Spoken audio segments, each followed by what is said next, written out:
Hey everyone, before I get started with the actual video, I just want to announce some changes coming to this channel. As I've uploaded more videos and evolved my editing style, I noticed that the ghostface icon I was using before just got pretty old already. So I introduce you to my new grippy avatar. This little guy will be alongside me as I talk with different emotions and poses, of course matching whatever I'm talking about. I just feel better about using an actual personified avatar than just a still image. I hope you guys like how this looks and flows with the video. If you have any feedback about it, please comment down below. I think this is a good evolution for the channel and it'll benefit my commentary, but that's about it on the topic, and please enjoy the video. As you can probably tell, Scream is a franchise that I hold very close to me. Ever since I watched the first film, I was hooked into every single motif of the franchise. The mysteries of who Ghostface is, how the legacy characters grow, how the new cast are in every movie, and of course the Ghostface reveal monologues, are all parts of this franchise that will never get old for me. As I said in my very first video, I want this channel to not only cover new movies, but to also explore the intricacies of older or modern classics. This will be the very first of the many franchise video essays I have planned. I felt like Scream was just the right one for me to cover right now. I'll be expanding this retrospective into 6 parts for each of the films, covering them all one by one, as well as ranking them from worst to best. But without any further ado, in 1996, Wes Craven and Kevin Williamson both worked together to bring us this now legendary piece of horror, mystery, and satire art that revived the slasher genre, only known as Scream.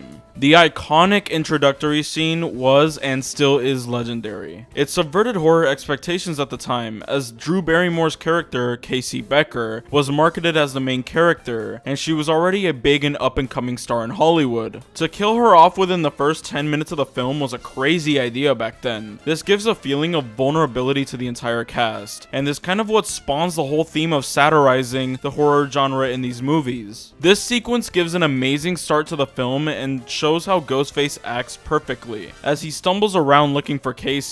This is a trait that Ghostface becomes known for, as whenever they stalk their victims and play with their food, they're very careful and methodical, but when they actually have to kill their victims, they stumble and fall over a lot. It gives all the Ghostfaces a unique humanity that some other slasher killers just don't have in the genre. After the opening sequence, we get introduced to our actual cast of characters. Sydney is an interesting one to talk about, as she's been the mainstay for nearly the whole franchise. In this film, we get introduced to her and her complicated relationship with Skeet Ulrich's character, Billy. It's really important to understand that Billy's motivations for his actions eventually become void, as it's clear by the end of the film that he kills for the thrill, and not entirely for getting revenge for his mother leaving him due to Sydney's mom being unfaithful. But I think Billy's descent into this methodical killer alongside Stu really works for this first installment. I also love the fact that Stu doesn't have a real motive. He's just kind of there out of pure pressure from Billy. Matthew Lillard plays Stu flawlessly. You can tell that he really got into this character, as he kind of does seem like a psychotic Shaggy. I love his improvised lines towards the end of the film. They fit perfectly within his character. Fuck!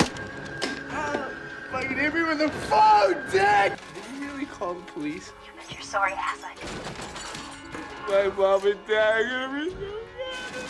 This film was so original and a breath of fresh air during its time, as the slasher subgenre had started becoming stale, horribly cheesy, and bland with garbage like Jason Goes to Hell, Texas Chainsaw Massacre: The Next Generation, and Alien 3 if you count that as a slasher film. All of these films coming out shortly before Scream were the culmination of unoriginal, uninspired, money-grabbing, and half-baked scripts. The meta-commentary that the Scream franchise adopts is partly enhanced due to these terrible films making the genre what it was infamous for back in the 90s and eventually 2000s. With every decade spawning new generations of bad horror films, Scream's satire becomes ever the more timeless. I want to talk a bit about Randy, as he serves as the entertaining expository character that tells us every bit of horror movie tropes that we need to know. He has such a great role in this film that's unfortunately canned in the later installments, with his death being a bit too premature in my opinion, but that's for the Scream 2 video. The inclusion of a character like Randy is the glue to all the meta commentary this film touches upon. He really ties all the satire together and makes it all feel purposeful. The constant feeling of everybody's a suspect while the side characters get picked off one by one is also enhanced by the constant innocent or guilty dance that Billy plays with Sydney. He buys himself times and he does things in a calculated manner that make him look innocent, like randomly barging in on Sydney when big things happen, or dropping his phone right after Sydney got attacked by Ghostface. The scenes where Billy and Stu are goofing off unmasked as they toy with the innocent characters are great. There's the scene early on in the film where they're casually talking about someone being gutted in front of their partners, and the scene in the video store where they're playing with Randy as Billy manipulates him into not talking about potential suspects anymore. Other mainstays in the franchise are Dewey and Gale. Their relationship is of course not fleshed out here, in fact, it hasn't even begun, but seeing these characters as infants of the franchise, knowing what they grow to be is so great. I especially think Dewey has some of the best development over time. One thing I'm going to love about covering these films is how cool it is to see all of these characters grow and how they deal with the different killers in each film. I just want to jump straight into the second half of this film taking place at the party in Stu's house. This is an amazing climax and an excellent payoff to everything we've seen preceding it. Tate's death and what comes after is a great example of how good the subtext of this film is, and how on rewatches it only gets better. It truly feels like everything is falling into place here, as Stu sets up Tate's death to tell her to go get beer from the garage, then Billy suddenly appears as he bickers with Stu about subtlety, all the while most of the partygoers go home. This is one of those times where I wish I could watch this movie for the first time all over again, as Stu and Billy's chemistry seems so clear right now, but maybe on a first watch it might not be, and without the knowledge that there are actually two killers, it makes this movie's killer a real entertaining mystery that nearly no other film in this franchise manages to achieve to this degree. After the stupid high schoolers go to see the principal's dead body, and Gale and Dewey find Sydney's dad's car, we get a legendary fake out. I don't know if I'm just stupid, but Billy's fake out death came as such a shock to me when I first watched it. And again, without knowing the possibility that there might be two killers makes this scene top tier for me. I truly believe